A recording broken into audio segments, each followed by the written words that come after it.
Президент Садыр Жапаров мамлекеттик бажы кызматы ушул жылдын аягына чейин 111 миллиард сом бажы төлөмдөрүн чогулта турганын билдирди. Бул тууралуу мамлекет башчы бажы кызматынын кызматкерлеринин күнүнө карата өткөн иш-чарадагы сөзүндө айтканын президенттин басма сөз кызматы кабарлады. Садыр Жапаровдун сөзү боюнча быйыл 11 айда бажыдан 100 миллиард 755,3 миллион сом чогултулду. Эми жылдын аягында ал 111 миллиард сомго жетет деп пландалууда.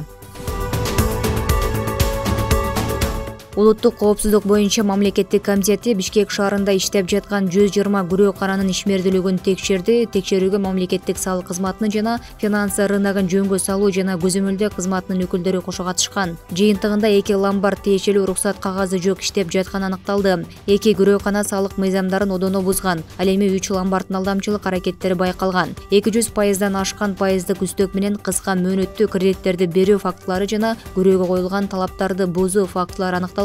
Учурда бул фактылар боюнча тергөө амалдары жүрүүдө. Кыргызстанда үстүздөгү жылдын 9 айында чет элдик түз инвестициянын келиши 654 миллион 621,9 миң долларды түздү. Бул тууралуу кабар агенттигинде өткөн маалымат жыйынында инвестициялар боюнча улуттук агенттиктин директорунун орун басары Жибек Абдуллаева билдирди. 2022 жылдын жыйынтыгында Кыргызстанга келип түшкөн тикелей чет элдик инвестициянын агымынын лидери Түркия болсо 341,6 миллион доллар. Экинчи орунда Кытай 326 миллион доллар. Андан соң 145,6 миллион доллар менен Россия болгон. Чет өлкөлүк түз инвестициялардын агымы негизинен тоо кен, айыл чарба, жеңил өнөр жай, соода, байланыш жана башка тармактарга туура келет.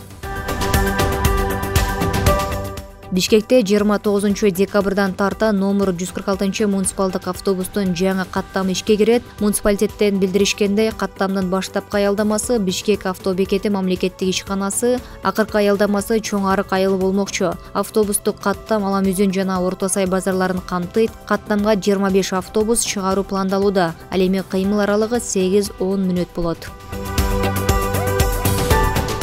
Кыргызстандын тоолуу райондорунда кар көчкү түшүүсү күтүлөт. Бул тууралуу өзгөчө кырдаалдар министрлигинен билдирди. Маалыматка ылайык 28 декабрдан 30 декабрга чейин күтүлүп жаткан жаан-чачынга байланыштуу Кыргызстандын тоолуу райондорунда Бишкек-Ош унаа жолунун 121-138 чакырымында, Мырзаке Караколжо Алайкы унаа жолунун 45-115 чакырымында, Алабука Канышкыя унаа жолунун 86-101 чакырымында жана Кызылбел Акташ унаа жолунда кар көчкү түшүүсү жана кар күрткүсү күтүлөт. Жолдор тайгак болуп муз тоңот. Унаалардын ортосундагы 500 метр аралык кыймыл чектелиши зарыл. Бишкекте жылдын мыкты спортчулары сыйланды. Муниципалитеттен билдиришкендей, салтанатта Бишкек шаарынын мэри Айбек Жунушалиев спорт коомчулугунун өкүлдөрүн куттуктады. Спортчулар Бишкек шаарында бардык курактагы жарандар арасында спортто жайылтууга жана өнүктүрүүгө багытталган жемиштүү ишмердүүлүгү үчүн Борбор калаанын мэриясынын ардак грамоталары жана ыраазчылык баракчалары менен сыйланышты.